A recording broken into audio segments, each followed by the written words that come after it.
Hey everyone! So already 1 month has passed since my last vlog, and yeah, so since then a lot has happened here in Tokyo. I've made a lot of new experiences, and so yeah, but now I would probably say that I feel a real sense at home in Tokyo and I've really settled in. So yeah, today's vlog is going to be about 5 of the most important things that I've learned so far during the 2 months of being an exchange student at U Tokyo.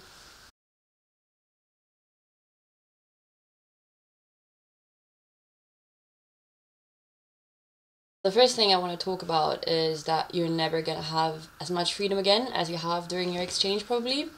And yeah, so that's probably what my last 2 months here made me realize. And basically for me, but also for a lot of my friends who are also on exchange, we see this exchange as an opportunity to just take a break from all the responsibilities that we usually have back home.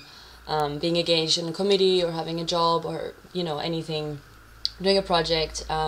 Here you just have time to focus on yourself and fully engage with the culture and with the city of Tokyo, which is really amazing.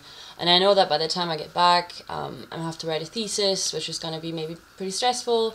And by July next year, hopefully I will have graduated, and unless I'm going to take a year out, I'm going to go straight into a master's, and after that master, I'm basically going to enter the job world. So that means now I actually see this as the last chance that I can actually relax and just like focus time on myself and just look after myself, which back home would probably feel like I was being selfish, but here I just can justify it because I'm here and I'm only here for a limited amount of time, and so I really want to use that time to see and do everything I really want to do. And yeah, so yeah, I'm just using that freedom to really make the most of my time here. And yeah, back home, there's always this idea of like, oh, well, I still have 2 years or 1 year or half a year to do this. But like here, like, oh, I'm leaving in 2 months. I'm really having to do this. But like the freedom I have here also gives me like the chance to do art and be creative and just look after myself. And also like here, I can justify spending money on things, going out for eating or going out on a weekend for a trip, which home I would really have to justify to myself. Mind is that culture really has an effect on the education system. So at UCG back home, like it's the education is really like we're forced to like formulate an independent opinion. It's very confrontational, and it's like we're kind of taught to be really critical on a lot of matters. And also being from Germany, like we deal really critically with our own history. Here in Japan, I would say that's different.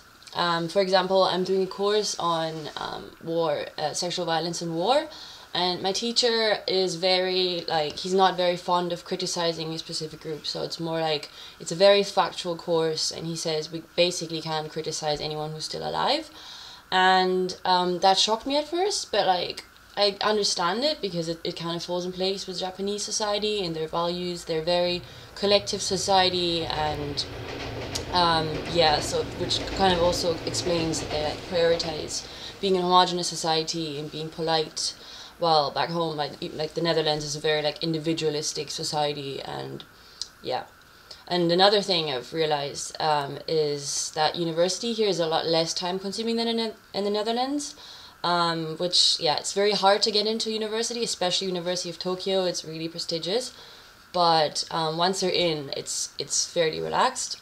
And yeah, so this can be also like related to the fact that Japanese people are very hardworking people, and being in the job world is pretty tough. And so yeah, once you're in the job, the freedom of youth is completely done. Like you really work like long hours and dedicate everything to working. So basically, while you're at university, they kind of cut you some slack. But yeah, one thing that I realized though is like I'm taking 8 courses right now, but most of the Japanese people do 15 courses, which is double the workload. So they're very studious people, and yeah, you can see them coming back from university when I come back from the bar, basically. Another thing that I've also realized since being here is that you really start valuing things that about Groningen that you miss while being here. So even though Tokyo is amazing, it's a really exciting city to live in, and like I love Japan as well, it can be really frustrating. So for example, meeting a person can take you half an hour, like in a train station, for example. Like there's 12 different exits and like millions of people, and you get completely lost. And then I just miss the ease of living in Groningen, you know, taking your bike everywhere and just like, you know, like taking your bike for 10 minutes and you're at a friend's place. It's just a lot easier. And another thing is as well as the food. So even though Japanese food is amazing, don't get me wrong, I realize how privileged we are back in Groningen to have a weekly market with fresh vegetables and cheese and bread and fish and all these amazing things. And so yeah, here I have to shop everything in a supermarket, and like it's imported and it's really expensive, and it really does limit your diet. And one of the most missed things definitely is hummus. You can't get hummus here, which I really miss. It's like my main food in the Netherlands. And another thing I've come to value here as well is studying at UCG. So here I sometimes feel like an ant in a huge, like, yeah, on campus, because there's just so many people. And like, even though I feel like that, then at the same time I stick out because I'm tall and I'm blonde, and I don't want to stick out all the time, you know. I just want to be anonymous sometimes. And also I really miss those personal interactions you have at UCG. Being here is very different. And also, even though we have small classes here, it's like we don't have the same amount of like personal relationships with the professors. It's still very like distant. So yeah, I really miss that about UCG. And in regards to academia, what's really cool about studying at the University of Tokyo is that you get to take like a different angle on the things that you study. So I'm still studying the same stuff. Like I will take courses like economics courses in the field of development economics or political economy or like globalization. But those courses here specifically refer to Japan, East Asia or Southeast Asia as like case studies.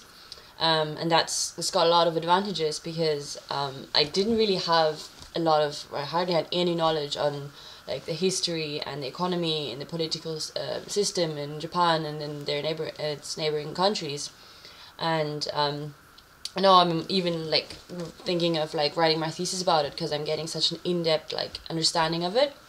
And what's also really cool is that a lot of my professors have done research and they have worked in all throughout Asia. So they have some really interesting insights to share.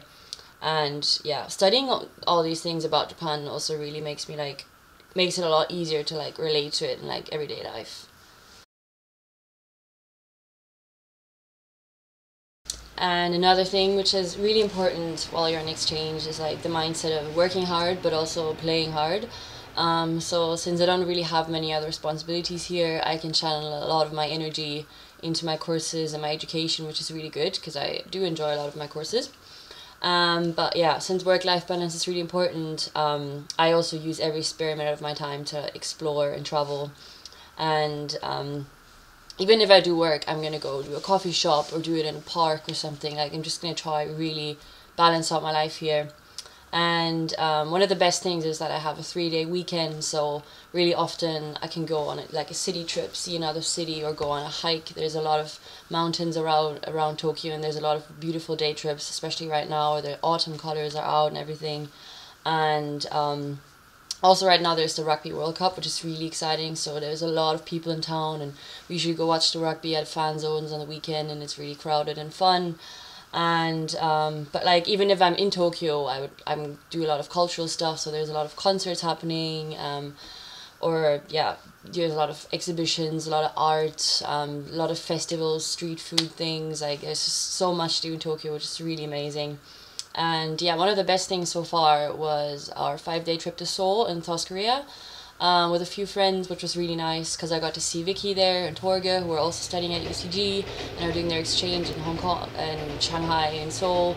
And and then last weekend Francis, who is also from UCG and doing exchange in Hong Kong, came to visit. So there's always something happening besides work. And yeah, now since I've touched upon some of the things I've done last month, I want to just show some of the footage of all the things I've been getting up to. And yeah, for now that's it for me, and you're gonna get an update from me next month. Bye bye!